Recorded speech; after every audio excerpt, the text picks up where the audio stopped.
I'm going to be removing my mask so that the deaf community can read my lips because I can't sign fast enough.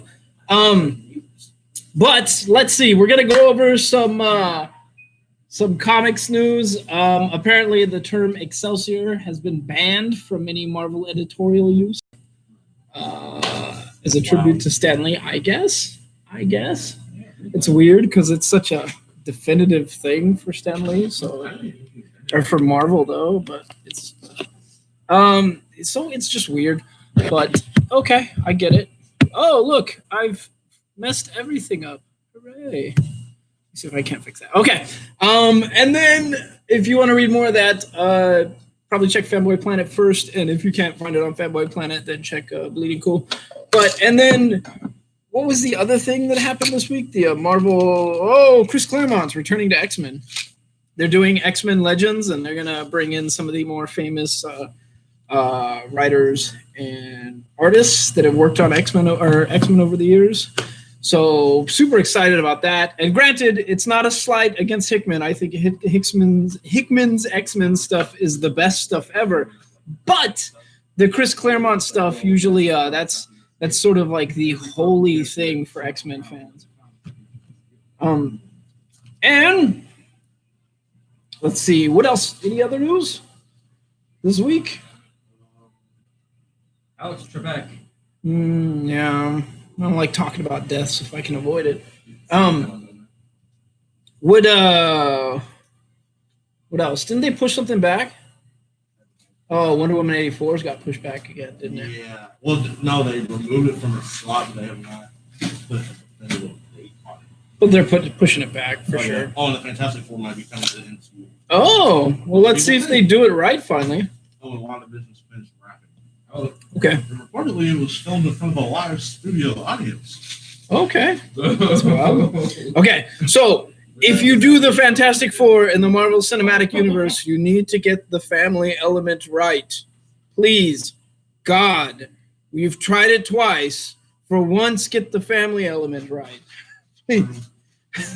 You need 3 times. You're getting Roger Corman. The show. Yeah. It was a movie. Roger Corman directed. No, anyways, but yeah. So there's that. What other comic news? Do we have any other comic news? King of Black. Yeah, King in Black is man. I sound like a broken record, and I know I do. But look, if you're planning on ordering those King in Black books, which you should be, if you are even remotely interested in Marvel, you should be buying those books. Don't come at us at the last minute. Get your orders in now, because if you come at us at the last minute, you're not going to get it. We're already oversold, it feels like, and we're scrambling to try and get copies for everyone that's already ordered. So please, if you really want them King in Black books and you want those variants, get your orders in. Don't be last-minuting that stuff. It's not going to work. And remember, FOC, for the FOC books, it's usually a month and a half out to get the FOC in. So, like, if you put in right now, you're getting them for January. So get it done.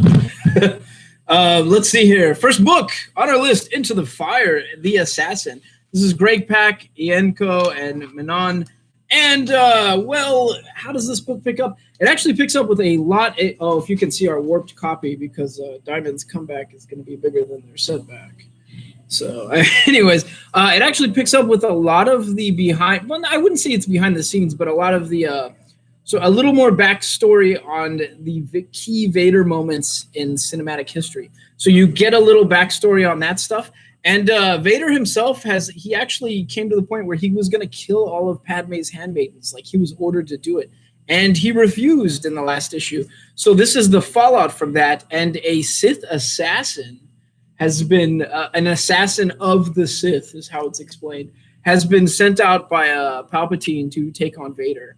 And you know who my money is always on. But, it's always on Vader. But he has lost a couple limbs and is sort of down for the count at the beginning of this issue. And this is exactly what we want out of Darth Vader, without a doubt. This is, honestly, as far as, like, Vader books are concerned, like, this is the top tier stuff. And Greg Pak has really hit it out of the park. And this issue in particular is just amazing. So don't skip on it. The art is good, the storyline's good, and if you're a Star Wars sub in our store, you probably will agree that it might be the best one on the shelf right now. I think Dr. Aphra used to be the best, and I think she's since been dethroned by the Vader stuff. So yeah, it's really good. Next is We Only Find Them When They're Dead, which was a very, I don't know, at times it felt like a Voltron type story, because it was like, a bunch of people in space, like different colors on their spaceships flying around and handling stuff, but it wasn't quite explained what was going on.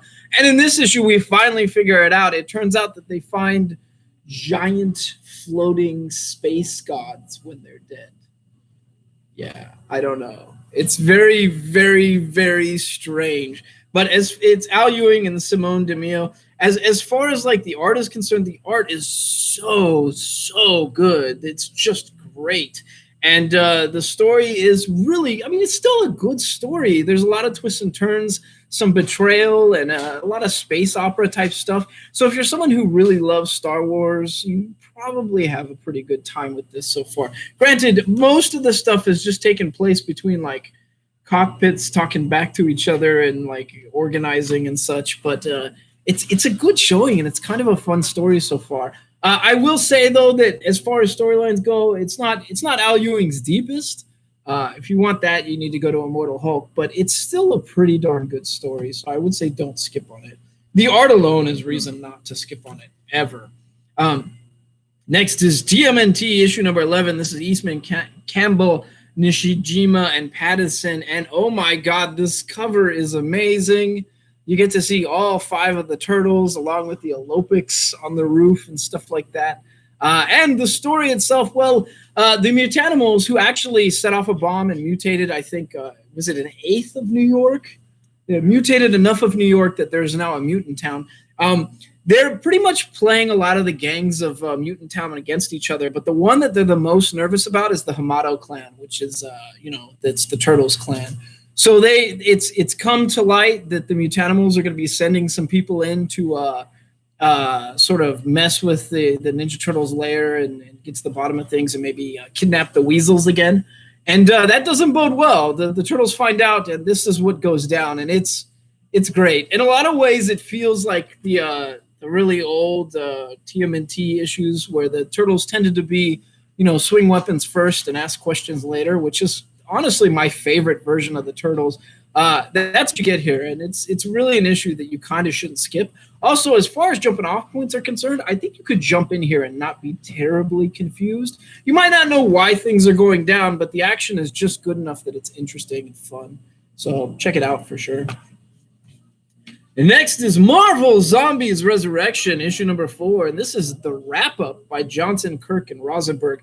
Now, I will say that it's kind of weird that we're doing these Marvel Zombies stories again, because the formula, it's gotten formulaic in a way. It's always like there's somebody gets infected and, a few people die, and then there's a comeback staged at the end. But this one in particular felt a bit different at times. It felt almost Blackest Night in a sense. A lot of the sacrifice and the zombies themselves were a bit more, granted, there's Headpool, who's very cognizant, but they seemed a lot more cognizant than normal and a lot more sinister at times. As far as wrap-ups are concerned, this one's pretty good. It's a good ending. And, I think if you were on board for this Marvel Zombies Resurrection stuff, you probably weren't too disappointed in this run. But it ends here at 4, so we'll have it on our shelf if you want to pick it up. Next is Peter Milligan, Aco. The dude's name is Aco, like just A-C-O? Aco? Echo? ASO? I have no idea. David Lorenzo and Dean White, and we're talking about AWA Upshot American Ronin. The AWA books have a strange following in our store. There's like 4 or 5 people that just swear by them. And they're pretty gritty stories at times. It's whether it's gritty zombie stories, gritty detective stories, or in this case, a gritty 70s ninja story. I don't think you'd be terribly disappointed. Now, as far as ninja stories go, this one in particular, it centers around obviously an assassin. But the trick here is he can sort of mix like DNA with like an injection and get a little bit more info on his victims. And that's what he's been doing. And it hasn't been boring. Have you read it? Yeah. It's pretty good, right? Yeah. It's There's Yeah. 1 and 1 too. There's like 3 or 4 of them. Oh yeah, you need to read the latest issue too. But yeah, it's kind of cool. And there's a corporation that created these ninjas too, Yeah. which is all types Keep of going wild back and fun. For revenge. Yeah. Because they did that to him. Yeah. So I'm not disappointed, but I was a kid who sort of grew up on the knockoff movies like American Ninja, I think, and Bloodsport. Doesn't Bloodsport have just the absolute funniest fight scene where some dude like does some crazy capoeira move and just gets knocked out in like seconds? So I think if you're from our generation, or if you like those old style action movies, martial arts movies, you probably won't be disappointed with American Ninja. It speaks a lot to nostalgia at times, but it's a good story so far. It's had plenty of turns. The art is just like what do you think of the art? It was good. I liked it. It's good. It. Yeah, I enjoyed it. I thought the story was good. I thought the art was good. I was into it. It's gritty, but it's a kind of gritty that sort of feels like it's a throwback to like the older styles of like the 90s and stuff. So I like it quite a bit. But yeah, it'll be on our shelves. Check it out. Next is a new book by Nick Roche and Chris O'Halloran, and it's called Scarlett Hood. And I'm going to show you the cover.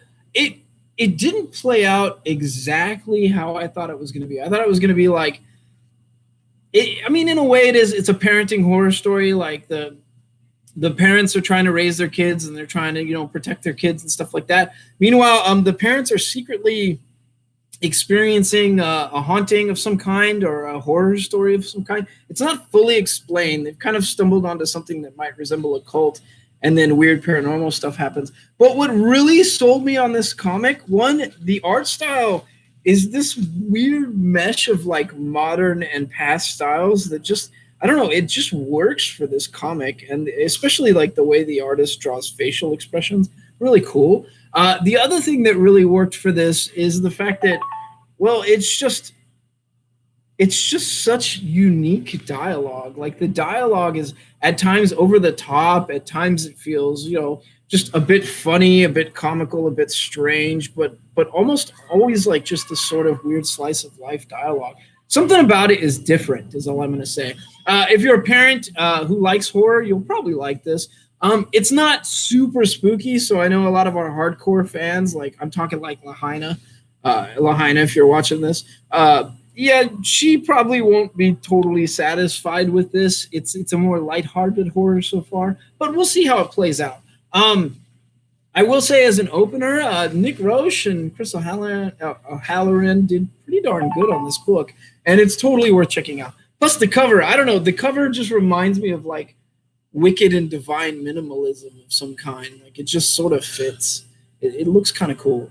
So yeah, come check that out. Next is a book I absolutely loved, probably for all the wrong reasons. McKay, Viti, and Guru Effects, and that is Taskmaster. Now, we can't talk about Taskmaster. Yeah, it's not spicy enough for you, Lahaina. Taskmaster, without first talking about the fact that I really like Taskmaster as a character. He's a lot of comedy relief. I love his power set, which I know is not normal. Like, I like the sort of mimic power set that he's got going on.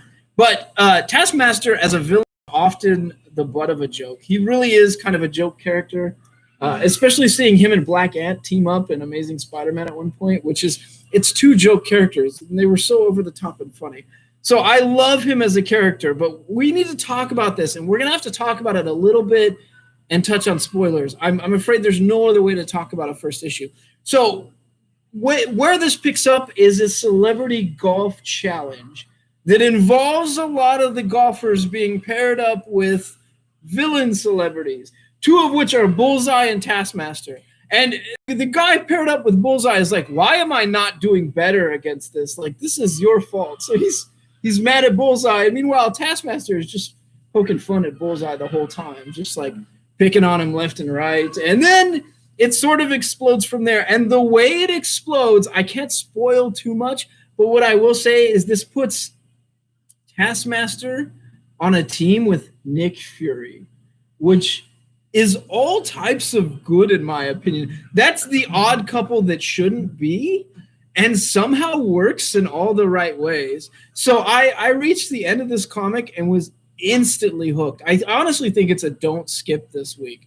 I loved every second of this comic, but I laughed out loud. And keep in mind, I'm sort of stuck on Taskmaster, but the big reveal as to who is hunting the Taskmaster and for why in this, Taskmaster's panic was echoed like in my own head. Like, wow, you are screwed. You're gonna see. It's great. It's really, really good. So I'm not gonna spoil it beyond that, but I'm gonna say don't skip out on Taskmaster this week. It's just pick it up. It's great.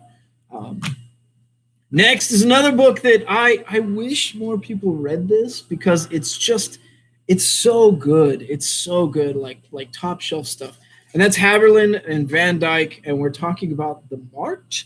And The Marked, if you don't know, I'm going to recap it real fast. It's, wizard witchcraft involving tattoos. Like they have tattoos that let them do certain spells and stuff like that. And, well, you know, I've sort of heard that before. I can't remember from something else. And it might be a little tropey. The story is not. The story is great. It goes all over the place. You're essentially following this coven as they sort of like try to protect humanity and handle their own problems. And there's a soap opera aspect to it. But the art, my God, the art is good. And I don't know what medium it is. I mean, it's obviously computer generated, but I don't know how the artists do this. But every one of these issues I pick up and I open it, and I can just feel my head just singing. It's such beautiful art. It's just, I've got some weird soundtrack in my head that just goes off every time I look at this artist's work. So don't skip it, please. Not enough people are reading The Marked, and I cannot figure out why, but man, this is some gold star stuff. It's great. It's awesome. Pick it up. Next is Marvel Action Tales Chiller. And this is issue number 1. And wow, we need to talk about this. On the cover, who's on that cover? It's Riri. So Riri is in this with Doctor Strange, and really they're trying to get to the bottom of what's going on with Tony Stark. And granted, this issue is very much written for kids. This is very much the Teen Marvel, the Marvel action stuff. But I was not bored, had a good time, and thought the story took some funny turns. Plus, okay, I know I'm a little biased here, but I really love Ironheart, and I want her to be brought into the Marvel Cinematic Universe. So anytime there is any book that gives just the slightest traction to Riri Williams, I'm all about it. So again, a little biased, but had a great time. And I would say you probably buy this for the teen in your life and then maybe sneak off with it and read it yourself because it's pretty good. Not disappointed at all with that one. Next is Spencer Gleason Delgado, and that's The Last Remains. So I don't know, is this 52.LR or something? The Amazing Spider-Man. Now, we all know that, is his name Remnant? Remnant. Caterpillar Dude. I think it's Remnant, but don't quote me on that. I might have his name mixed up. I haven't really, this character himself is creepy, but he hasn't been my favorite Spider-Man villain by any means. It's not creepy, fun creepy. It's like creepy, like, ew. I feel like I need a tetanus shot by just looking at that dude. But what he's done is kind of wild. He's sort of taken the sins from Sin Eater and plunged them into the other members of the Spider-Man, the web of Spider-Man, so like Ghost Spider and Miles and everyone else. And he's mutated all of them in twisted ways and sort of forced Parker's hand in this issue in particular, which might have a huge impact on Spider-Man as a whole. So I would say don't skip this. It's pretty darn good. Maybe go back an issue and pick up some other ones. I do know Chris's Comics has got quite a bit of last issues still on their shelves. So I would say go pick that one up there and then come here and pick this one up and tell us what you think. But this might change the whole landscape for Spider-Man. I don't know. It ends on a pretty big cliffhanger. So definitely check it out. Again, not my favorite villain, but that doesn't mean that it's not a really good story. I've been having a pretty good time with that one. Next is Scotty Young, Humberto Ramos, and Edgar Delgado. And of course, we're talking about Strange Academy. Now, I have loved Strange Academy. It's fun. It's a magic school. It doesn't feel like they're just trying to rip off Harry Potter. It's everything I want in a Marvel Magic Academy sort of story. On top of that, we've got all these characters that are lesser known, that are the kids of different villains and heroes, all coming together to learn.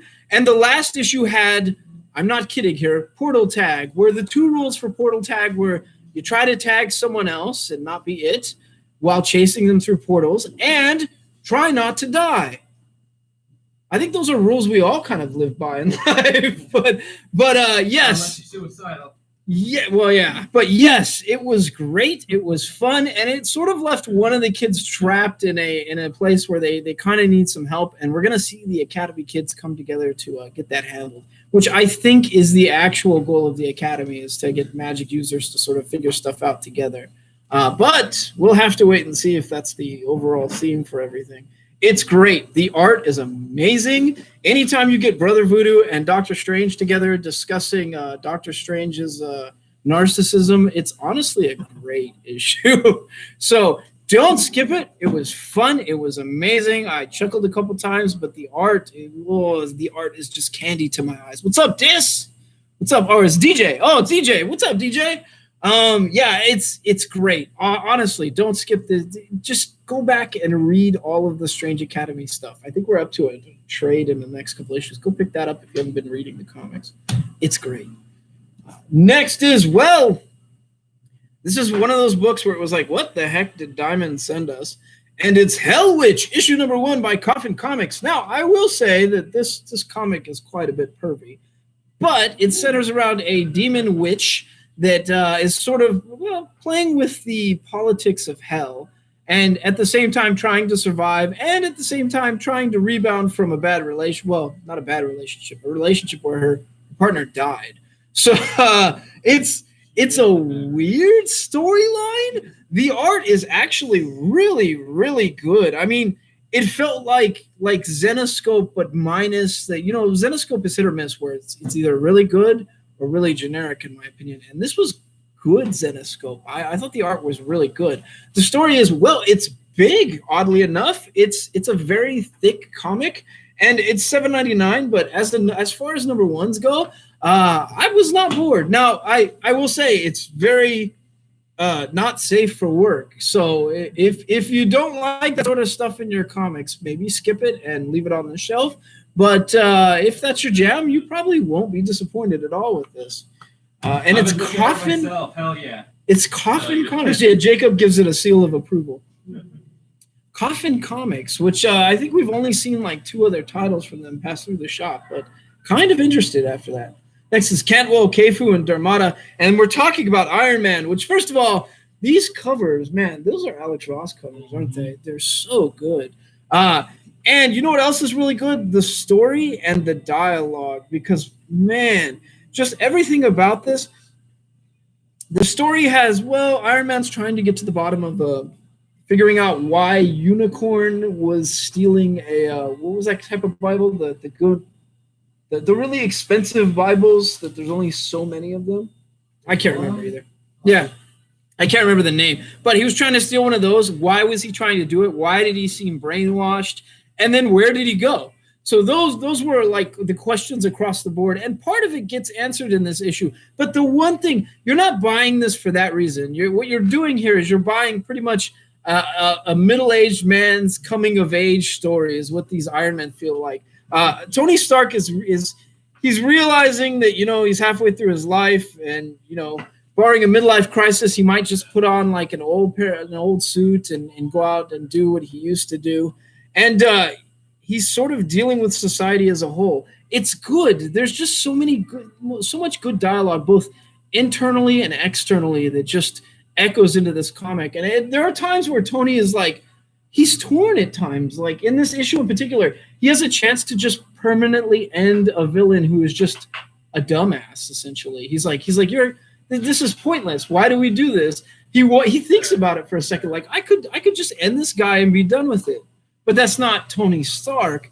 So those are the kind of things that I want to see in heroes. I want to see a little bit of gray area here and there. I want to see where, you just sort of realize who you are and who you aren't. So this Iron Man run has been nothing short of spectacular. So don't skip these books. They're great. Next is Dungeons and Dragons. This is Garcia Mendez Coca-Cola and how at the spine of the world. Now, I will say the art, it's okay. The art is okay. It's these same kind of Dungeons and Dragons stuff, the Baldur's Gate stuff that we're sort of used to. The storyline is I tried. I wasn't super into this, and I'm a D&D fan. I'm not sure what it was, but it just took a while to warm up. When the action comes, it definitely comes by the end of the issue, but there's not a super lot of action. There's just a bit here and there. It's all right. If you're a huge D&D fan and you need some good stuff on the shelf, this will be there. But like, I haven't really hit it, but I would recommend Critical Role above everything else as far as the fantasy books are concerned. That Critical Role stuff's pretty good. This is okay though. If you really need some more D&D comics in your life, this is not terrible. Next is a book that is awesome. This is Ewing DeMayo, Quinn and Blee. Did I not review Champions #1? Did I skip it? I don't know. Did you get it though? You got it, right? I don't think I reviewed it because I'm not sure I read it. But that being said, this one to jump in on was not bad. The Champions team is a bit torn, and meanwhile there are reprogramming camps to help the kid heroes who think they want us to keep doing the vigilante stuff, because kid heroes are outlawed right now. They're totally outlawed due to the Kamala Act, which has since become the Kamala Law, which is a huge slap in the face to Miss Marvel because she would never put her name on something like that. And it's led to a lot of good stuff. I mean, we have a group called Cradle that is sort of gathering up the kid vigilantes and trying to move them to these reprogramming camps. Meanwhile, we also, if you can't tell from the cover, Riri Williams is back in play. And again, I'm pretty biased for anything that has Riri Williams in it. But this issue in particular, it irons out some of the bitterness when the last time the Champions came to an end, which involved Riri and Viv and what happened. And if you know the story, you know what I'm talking about. They're going to iron out a little bit of that in this issue. It's good. It's really, really good. The character development on these specific characters in this one issue alone, it goes pretty far. And I loved it. So I would say don't skip it. And honestly, this might be my pick of the week. Granted, there was that other book that I really, really loved, and then Iron Man 2. I'm still not sure. This might be my pick of the week, so I would say don't skip Champions either. It's just awesome. Next is another book that I have to confess, as much as I do know the early Power Rangers stuff, and I did know like quite a few series because one of my old students were obsessed with it. I know almost nothing about this particular team here. This is Parrot Mortarino and Angelo. It did. And that is Power Rangers issue #1. Now, Cam, do you know anything about this team? I know that that team on the cover is called the Omega Rangers. The Omega Rangers are 3 of the original team, which would be Jason as the Red Ranger, Zach as the Black Ranger, and Trini as the Yellow. Okay, then that's what it's about. It's about the Omega Rangers. So, okay, so that explains it. It's about the Omega Rangers, and they do actually wind up back where they belong in Angel Grove. Yeah, I had to remember the city. But it's good, and, you know, we do get a peek at Zordon in here, too. It was pretty good. As far as openers are concerned, I would say that the Mighty Morphin book felt stronger to me, but that's not to say that I was bored with this one. And I think if you like the OG team, as Cam just said, this is the OG team. Yeah, come check this one out. Next is, Howard Noto. And granted, it is a Howard book, but again, totally not bored, and anything that spawned from Hickman is great right now. And we're talking about Excalibur issue #14. And more importantly, we're talking about the X of Swords, which is the big challenge thing. So each one of these issues this week is going to be the fights. And this one in particular involves Captain Britain.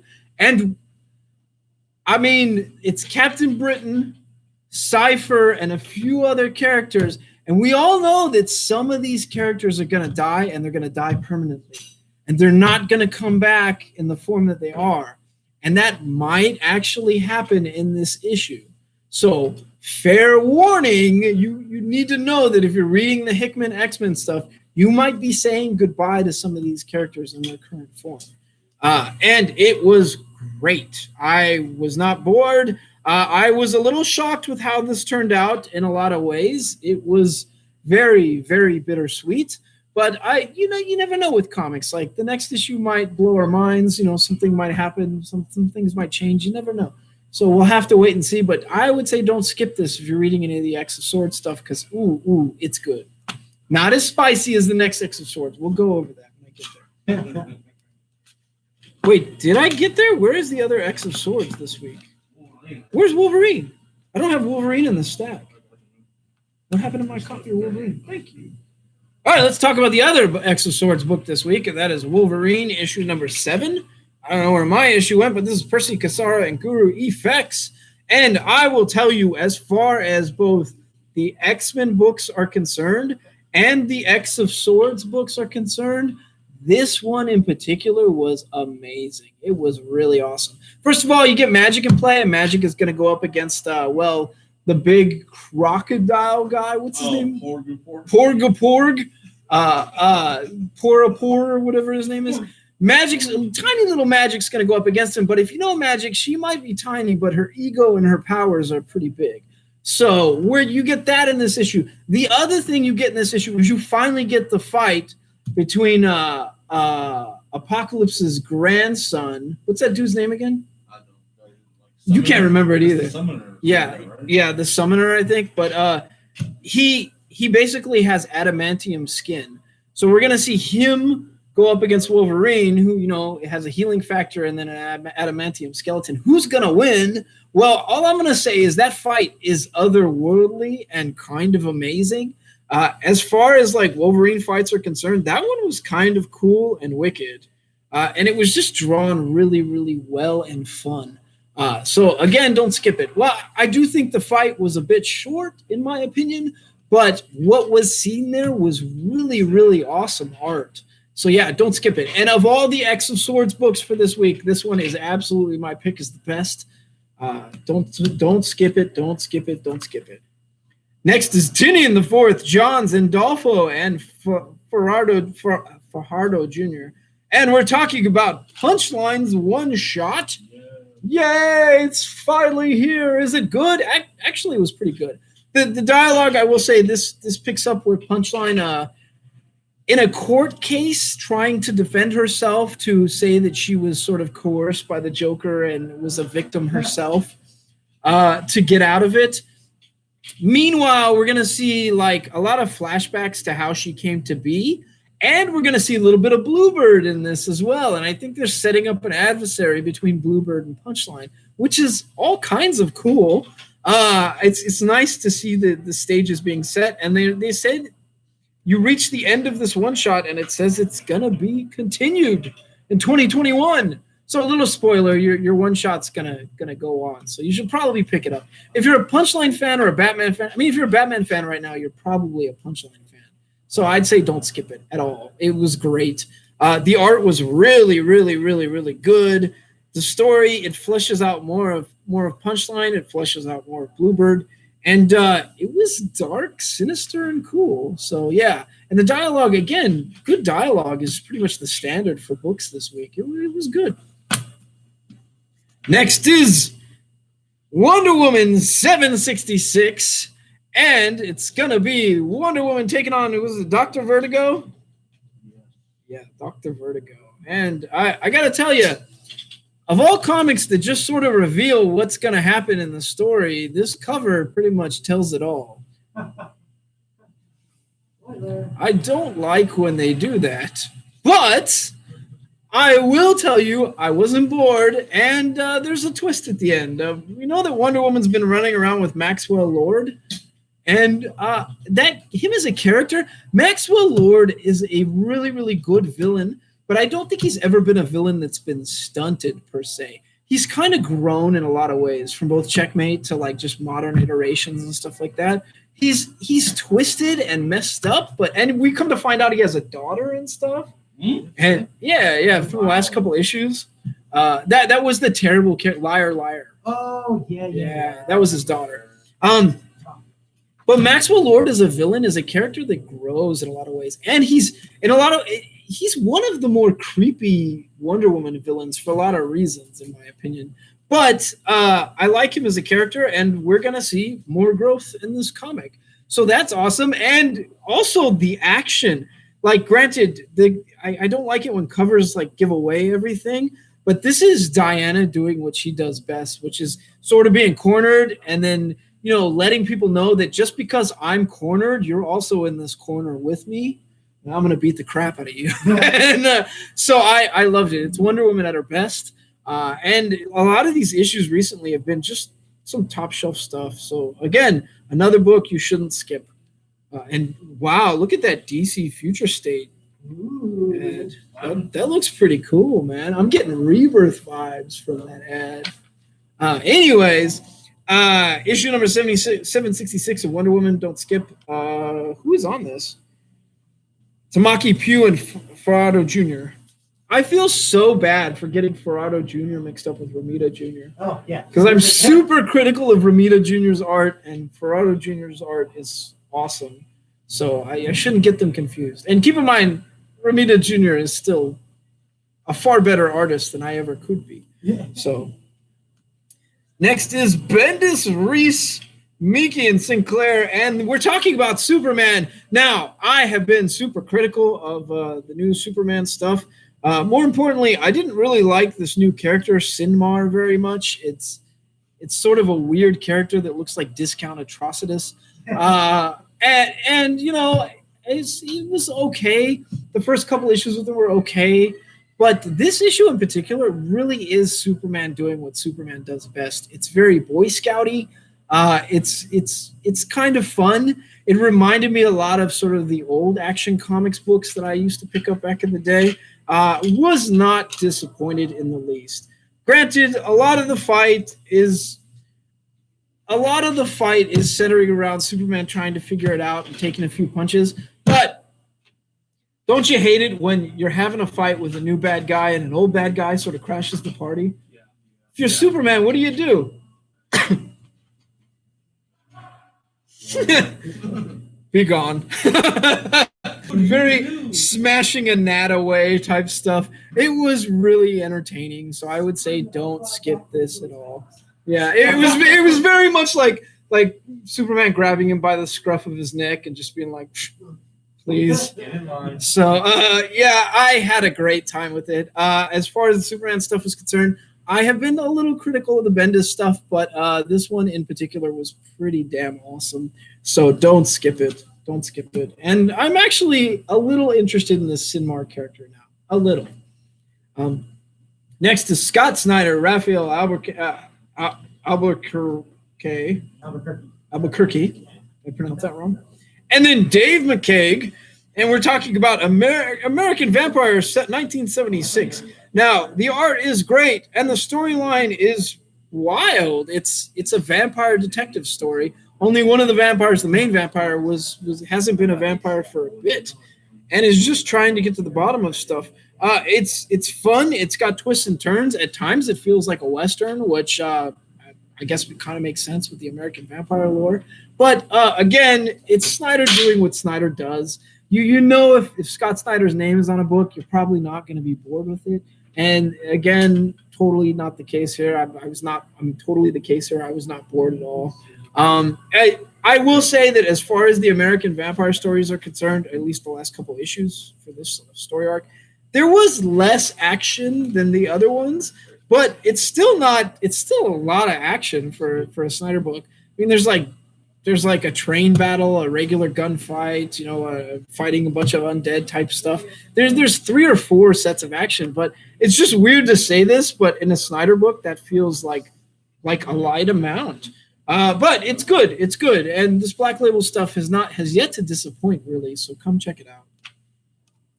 Next is a book I laughed the whole way through. And I'm happy to say that after the last Batman Hush multiverse book, which was garbage in my opinion, I'm sorry, that book was garbage. And I didn't want to say it the week of, but I hated that book. You could tell everything from the cover. This one centers around Lobo and Bat Lobo, the Batman man.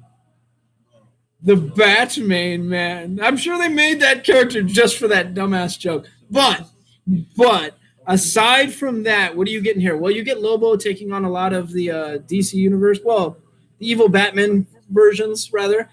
You get Lobo, Death Metal in there. You do get a couple characters coming together to explain a little bit. But more importantly, you get the origin stories of the holy trinity of characters as told by Lobo. Ball in it. Yeah, which is very lowbrow and low ball in it, as Jacob Kleinheinz said. It was hysterical. I laughed the whole time. The art was great, but I'm gonna tell you that as far as like effects on the death metal universe, this book doesn't feel like it has a lot of long-lasting effects on the death metal universe, but there is something in there that might be a wild card. So I would say don't skip it. If you like comedy in your comics, definitely don't skip it. You will not be disappointed in this issue. It's pretty funny. Next is Detective Comics. Mirror, mirror on the wall. Batman's downfall will be the greatest of all. Detective Comics 1030. Well, okay. You know, you probably want to know what Batman's facing in this, and I will say it's okay. The Batman conflict is pretty good. But what's really interesting was the last issue we got a peek at Damian's new look, which he's casted off the R, so he's no longer a Robin. And we only saw him like briefly, which was like a dark version of the Batman suit, or not Batman suit, the Robin suit. It was kind of cool, but what has he done? He's stolen the Black Case book, which is all of Batman's early cases, which is a defining item in the Batman lore. So he's stolen it, and it seems like he's trying to get to the bottom of something. So I'm super, super intrigued as to where, hi Mom, as to where this will be going. I really, really, really want to know where this is going. I want to see what's going to happen with Damian, like what form he's going to take.